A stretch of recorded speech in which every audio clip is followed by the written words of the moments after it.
All right, folks, we are back for the last segment here of Straight Out of the Cannon. Here with me, Scott Cannon. It is 7:46 in the p.m. And before we get out of here, I just want to say we got some good news on the way. Let's do it.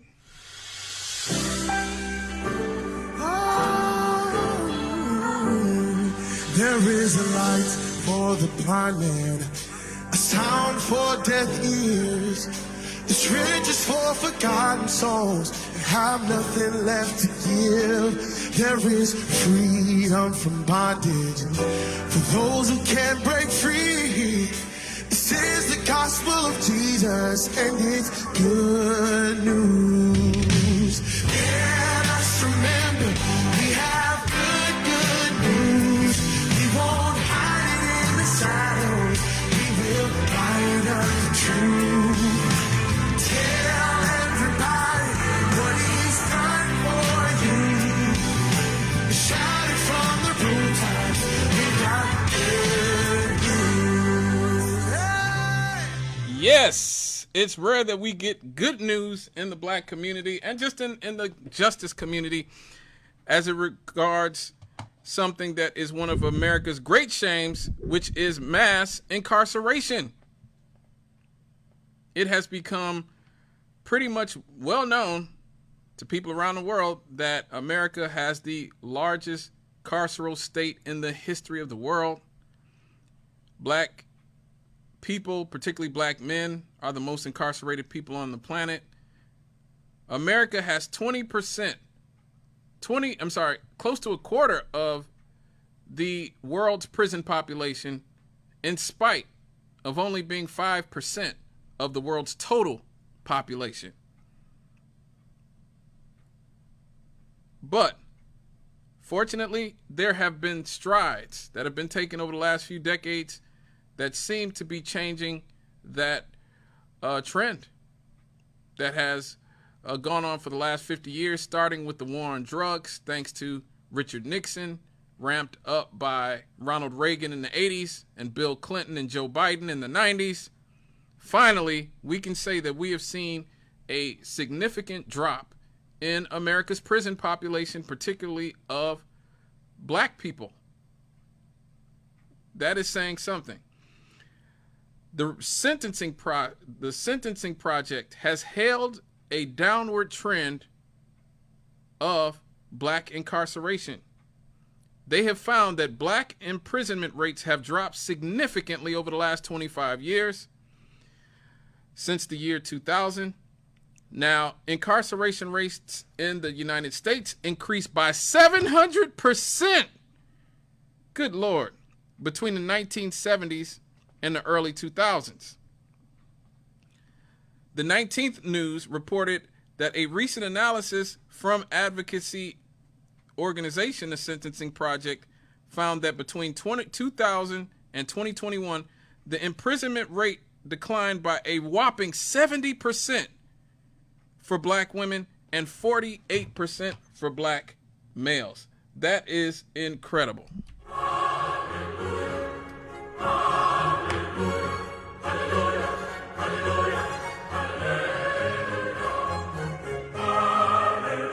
Yes, so that means black women have seen their incarceration rates go down by 70% since 2000. Black men, almost 50%.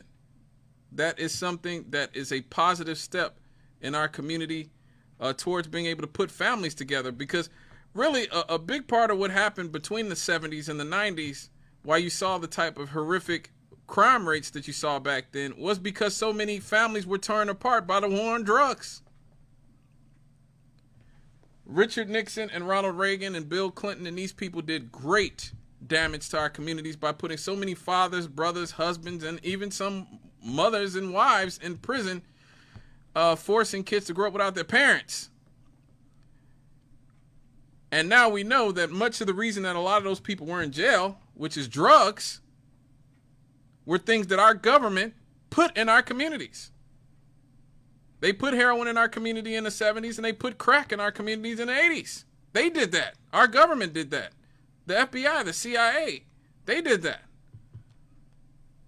And so it is important that we look at mass incarceration as one of the biggest impediments to black excellence that there's been in this country's history. And finally, it is breaking. In comparison, Latinas saw an 18% reduction, and Latinos in general had a 34% decline. So that's good news for the Latin community as well. Researchers have hailed the downward trends as a positive step towards reducing mass incarceration and weakening the system's grip on families of color. I agree 100%. The Sentencing Project's data notes that a number of black Americans imprisoned has dropped by 39% from its high in 2002. For black men born in 2001, the odds of being imprisoned throughout their lifetime have fallen from 1 in 3 for those born in 1981 to not great, but much better, 1 in 5.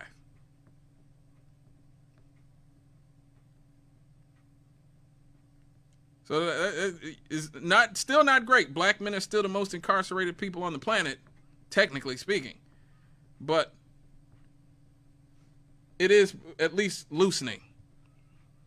Now, despite this progress, black people continue to have the highest incarceration rates, and connections between crime, race, and gender affect black men and black women differently.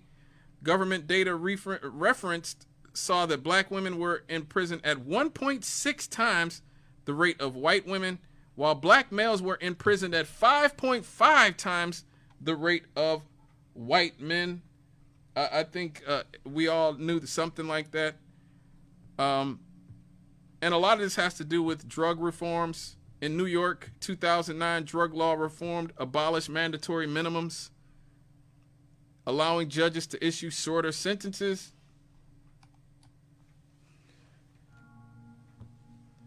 You have national organizations like the Vera Institute and Black Women's Justice Institute that have advocated for community-based approaches. This is what Malcolm X was talking about. This is what the Black Panthers were talking about. This is what Martin Luther King was talking about. You know, I get a lot of black people who defend Joe Biden and defend Bill Clinton for what they did in the 90s with the Clinton crime bill. Show me at any point you've ever seen a great black leader advocate that black people need to be locked up more, and that the way to deal with the crime problems in our community is to incarcerate more of us. You will never see that. And Jesse Jackson, I wish I would have played, I'm out of time now, but I wish I would have played Jesse Jackson's speech on the floor of Congress when the 1994 crime bill was being brought up. And he said, look, you're destroying the black community. You are going to destroy our community. And a lot of, black Democrats who apparently still trusted the media, told him to shut up, but he was right. And so is Bernie Sanders, who at the time said that you can't incarcerate a nation.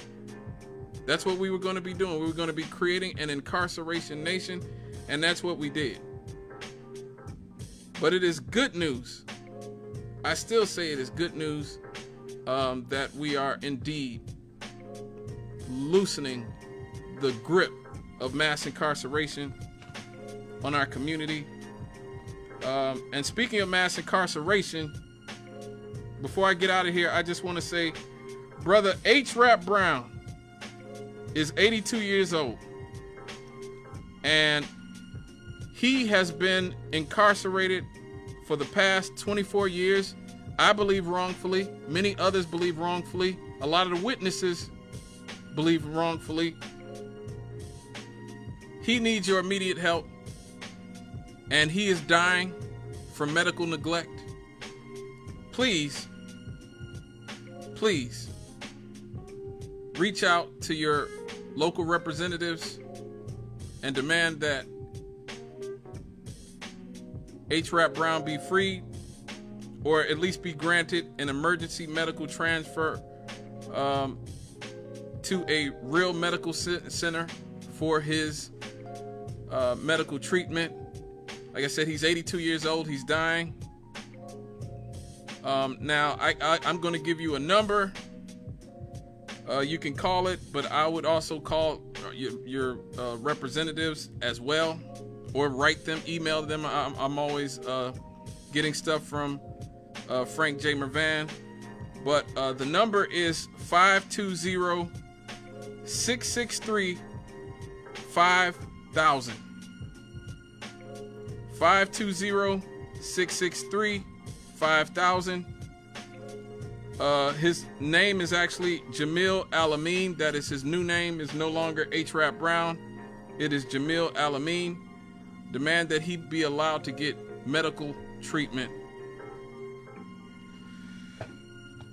All right, folks. I got to get up on out of here. I don't want to get the 2x4 treatment, so